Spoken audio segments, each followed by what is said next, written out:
자, 다음 주제로 좀 가보겠습니다. 어제 오후부터 이 얘기가 보도가 되기 시작을 했고요. 오늘 아침 신문에 거의 모든 신문에 이 내용이 실려 있습니다. 청와대 민정수석의 사표 제출 이야기입니다. 민정수석, 많은 분들 기억하시겠지만요. 역대 정부 때 민정수석도 항상 주목을 받았어요. 굉장히 중요한 자리라고 알려져 있잖아요. 그런데 취임한 지 아직 2달 안 됐습니다. 그런데 사표를 냈다는 겁니다. 이 얘기해 보겠습니다. 신현수 청와대 민정수석 사표 소동이다. 사표 소동. 검찰 인사 불만인 듯하다. 뭔가 이제 취재를 통해서 이런 이유일 것이다 이렇게 적고 있습니다. 내용 좀 더 보겠습니다. 임명된 지 한 달여 만입니다. 일단 사표는 반려된 걸로 알려지고 있어요. 박범계 법무장관의 첫 검사장 인사 때 이성윤 서울지검장 등 이른바 추미애 라인 교체 의견을 냈는데 반영이 안 되고 사실상 패싱을 당했다. 그러니까 뭔가 논의 과정에서 빠져버렸다는 거죠. 그리고요. 청와대 내의 조국 라인, 민정비서관과 갈등설도 나오고 있습니다. 뭐 여러 갈래의 좀 배경 설명이 좀 돼 있습니다. 지금요. 자, 그럼요. 뭐 얼마 안 됐습니다. 이 신현수 민정수석이 취임을 한 것이요. 취임 당시에 뭐 목소리가 영상으로 남아 있는데요. 그 모습 확인해 보겠습니다.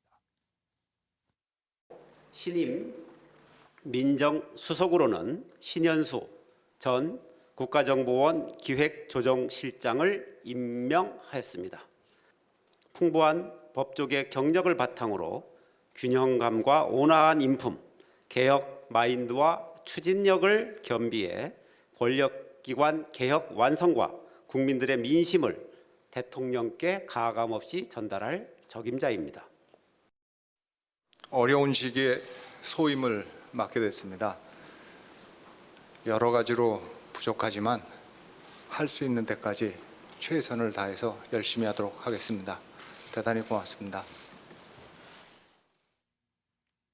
지난해 12월 31일입니다. 저렇게 각오를 밝혔는데요. 좀 사표를 냈다는 얘기. 그리고 앞서 조선일보 기사 일면 기사는 사표 2번째다. 뭐 이런 보도까지 나오고 있습니다. 어제 이 사안과 관련해서 기자들이 물어보죠. 청와대에 확인 좀 해주세요. 이거 맞습니까? 아닙니까? 자, 다음 화면 보겠습니다. 여기 있습니다. 강민석 청와대 대변인이 어제 기자들에게 이런 입장을 보냈어요. 인사와 관련한 사항은 확인해 드릴 수 없습니다. 양해 바랍니다. 그러니까 이거는요. 아니다 맞다가 아닙니다. 확인 못합니다요. 이른바 NCND. 확인도 부인도 안 하는 거죠. 이 정도면 이걸 어떻게 해석을 해야 될까요? NCND가 나왔는데. 자, 앞선 기사하고 지금 청와대 입장까지 봤는데요. 다음 기사 2개는요. 배경을 좀 더 자세히 설명하고 있습니다. 지금 상황에 대한 배경입니다. 신현수 민정수석, 이광철 민정비서관. 그러니까 민정수석 아래 민정비서관이 있어요. 그 계통은 그런 겁니다. 이광철과 검찰 인사 놓고 갈등설, 의견 반영 안 되자 항의성 사의 표명. 뭐 이렇게 설명하고 있습니다. 지난 7일 검찰 간부 인사 발표 나오자 불만. 그리고 박범계 장관, 이광철 비서관에게 경고성 메시지를 보낸 것이다. 뭐 이런 분석도 나오고 있습니다. 지난 7일 일요일이었거든요. 일요일 날 검찰 인사가 갑자기 나왔어요. 그래서 사람들이 이거 뭐지? 이례적이다 이런 반응이 있었거든요. 그런데 알고 보니까 이런 배경이 있었다. 이렇게 기사는 설명하고 있습니다. 다음 기사 보겠습니다. 백운규 전 산업부 장관 영장 청구 직후에 문재인 대통령 신현수 수석을 빼놓고 이광철 비서관과 검찰 인사. 이 기사는 좀 더 들어가고 있습니다. 지금요. 이 원전 수사와 관련된 내용까지 지금 반영이 돼 있어요.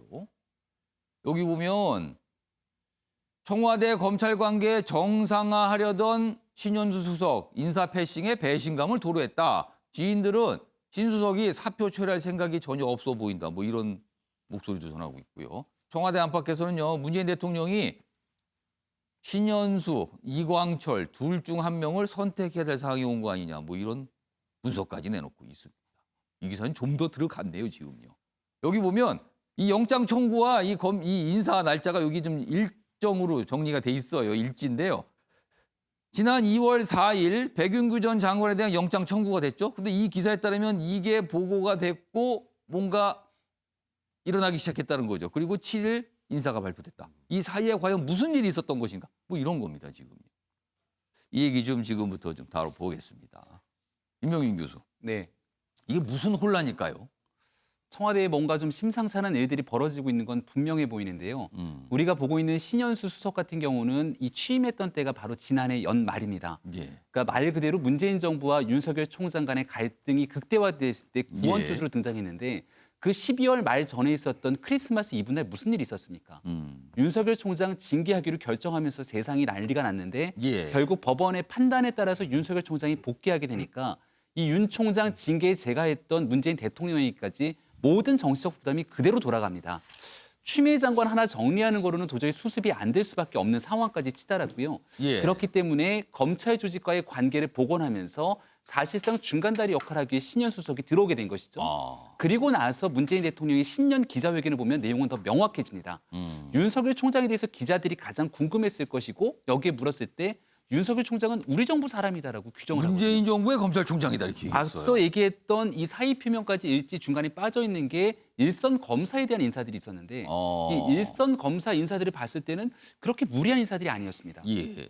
그러니까 말 그대로 신현수 수석이 들어오면서 뭔가 윤 총장이랑 조율을 하는구나라고 하는 측면들이 보였는데 예. 박범계 장관이 취임하고 그리고 실질적으로 여기 나와 있는 것처럼 월성 원전에 관한 백운규 장관에 대한 전 예. 장관의 구속영장이 전격적으로 청구되니까 상황이 뭔가 심상치 않게 돌아가는 거죠.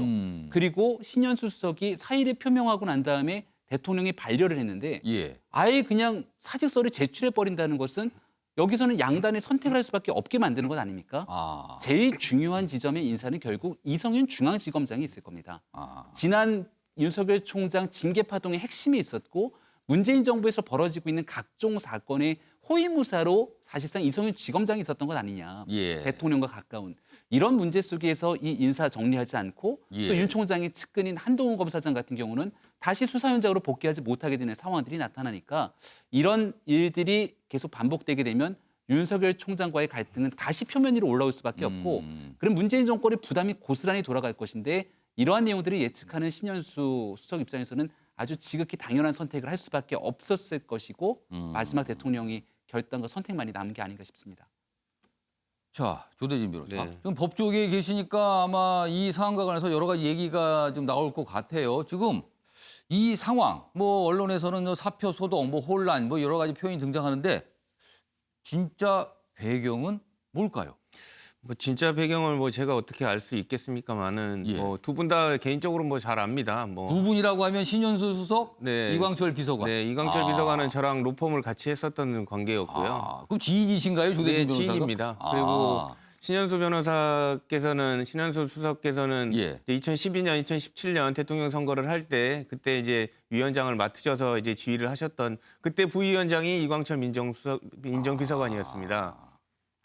정권 초기부터 이제 뭐 드릴 말씀은 뭐 많지만 이제 예. 정제된 상태로 정제에 대해서 말씀드리겠습니다. 진짜 이런 배경이 있더라. 진짜 시청자 여러분들 많은 분들이 궁금해하실 거거든요. 좀 설명 좀 해주세요. 정권 초기부터 많은 장관들, 많은 대변인 그리고 많은 민정수석실 인원들이 다 갈렸지만 예. 한 명 안 바뀐 사람이 있습니다.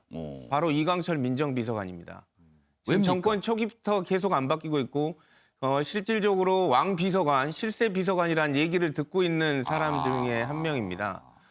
그래서 실질적으로 뭐 지금 뭐 아는 사람은 다 알지만 검찰 인사를 이광철 비서관이 다 한다. 그런 것 때문에 민정수석실 비서관실에서도 서로 조금 부담스러워하는 면들이 많다라는 얘기가 계속 나오고 얘기까지 있었거든요. 나오고 있습니까? 네네. 지금?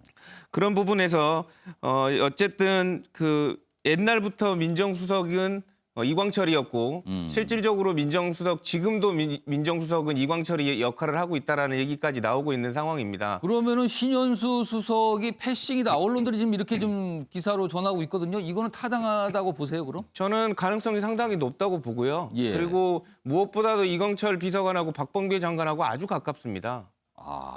또 관계가 이렇게 연결되는군요, 그러면. 아주 가까운 상태에서 그 예전에는 2012년도에는 이광철 비서관이 부위원장으로서 이제 돕는 역할이었지만 예. 지금은 실세 비서관으로서 민정수석 역할을 본인이 한다라고 생각을 하고 있거든요. 그 청와대 오래 있었고. 오래 있었고 그러니까 그런 상황에서 신현수 민정수석 같은 경우에는 검찰이 지금 추미애 장관과의 여러 가지 윤석열 총장과의 여러 가지 예. 불편한 상황들을 조금 조정해보고자 이렇게 투입됐다라고 보여지는데 예.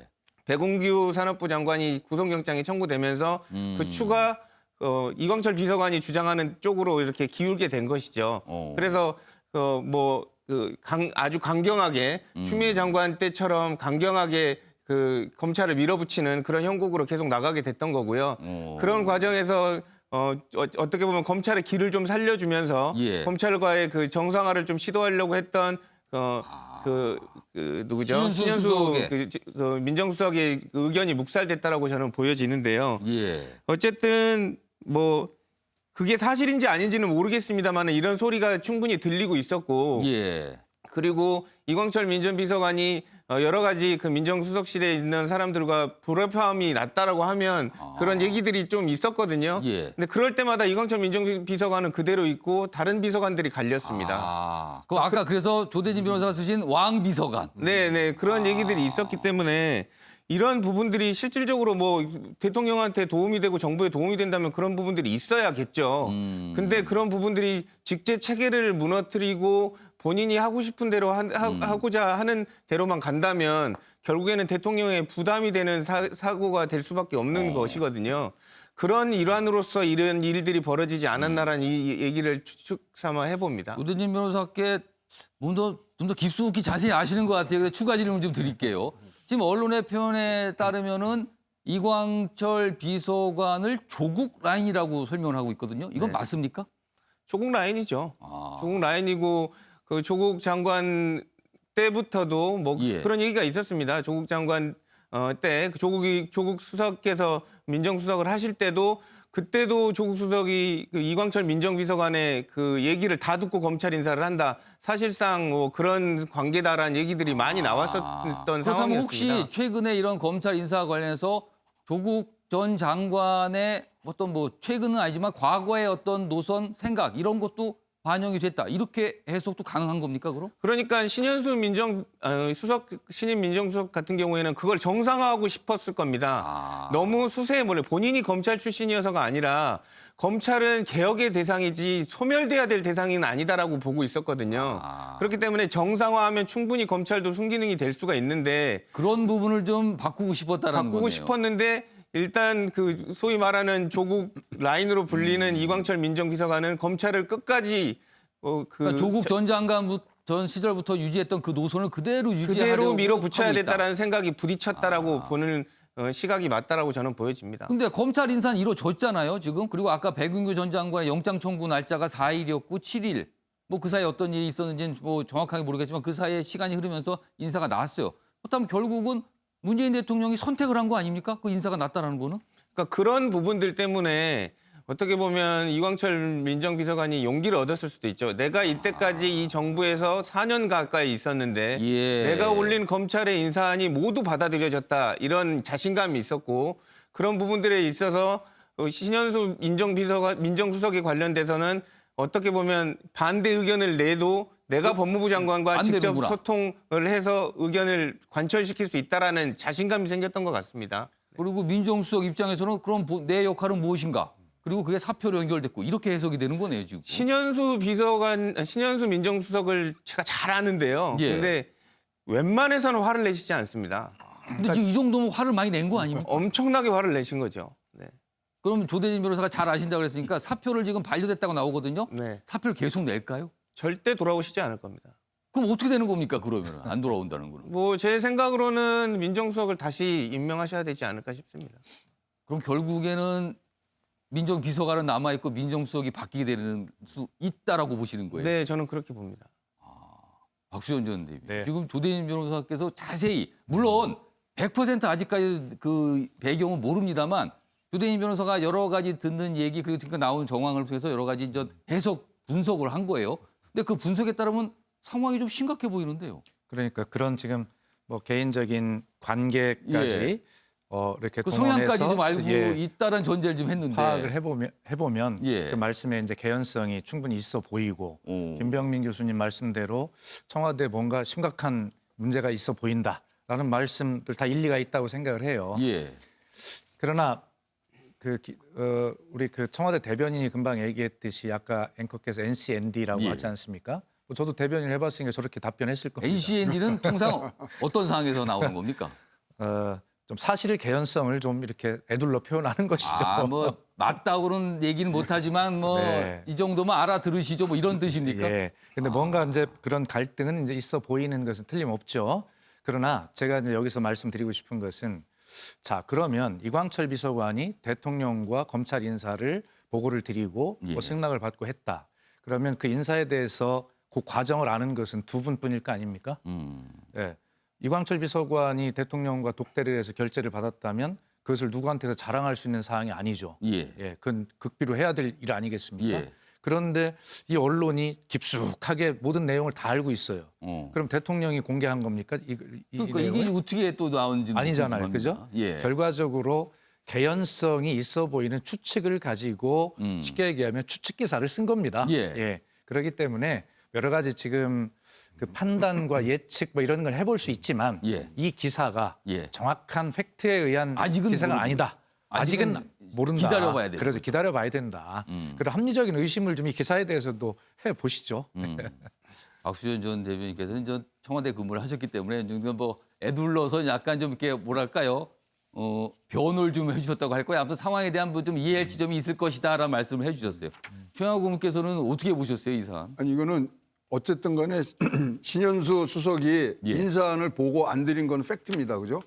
그렇기 때문에 이제 그 안에 어떤 일이 벌어진지 모르지만 역대 정부에서 봤을 때는 이렇게 되면 두 분을 다 교체하는 것이 지금 뭐 정권 이제 근데 말기로 지금까지 향하는 보면은 예. 죄송합니다. 민정수석은 계속 바뀌었지만 민정비서관은 계속 유지되는 거 아닙니까? 그럼? 그러니까 두 분 다 교체하는 형국으로 가야 다시 대통령께서 어쨌든 지 뭐 그립을 잡고 가시는 부분이죠. 최양호 고문님은 두 명 다 교체해야. 근데 조대진 변호사는 이번에도 역시 민정수석만 교체될 것 전망과 당위를 말씀하셨어요 지금 각각. 그렇게 지금 해야 된다고 보시는 거네요. 네, 이제 그 방향으로 가야 이제 아까 이제 조대진 변호사가 얘기한 것처럼 대통령의 부담이 굉장히 적어질 수가 있는 부분들이고요. 예. 지금 막 이런 데서 조금씩 밀리면 이게 쌓이면요, 아. 진짜로 레임덕 빨리 오거든요. 그러니까 최대한 이거를 연기할 수 있는 방법으로 가시는 것이 훨씬 더 좋지 않겠냐 보여집니다. 지금 청와대에서도 어쩔 수 없는 것이 이게 예. 이제 전체적으로 이 정부가 추진하고 있는 검찰 개혁의 그 연장선상에 있는 인사라고 봐야 되거든요. 그러니까 뭐 조국 라인 이렇게 표현하는 것은 조국 전 장관이 지금도 청와대 인사에 개입하고 있는 것 아니냐라고 하는 그런 어떤 다른 생각을 하게 만들 수 있기 때문에 적절치 않고요. 그럼 또 오해를 불러일으킬 수 그렇습니다. 있다. 네, 그렇기 예. 때문에 결과적으로 이광철 비서관이 자리를 오래 있을 수밖에 없는 것은 그런 검찰 개혁의 일관된 추진을 위한 그런 문제들 때문 그런 요소가 있을 겁니다.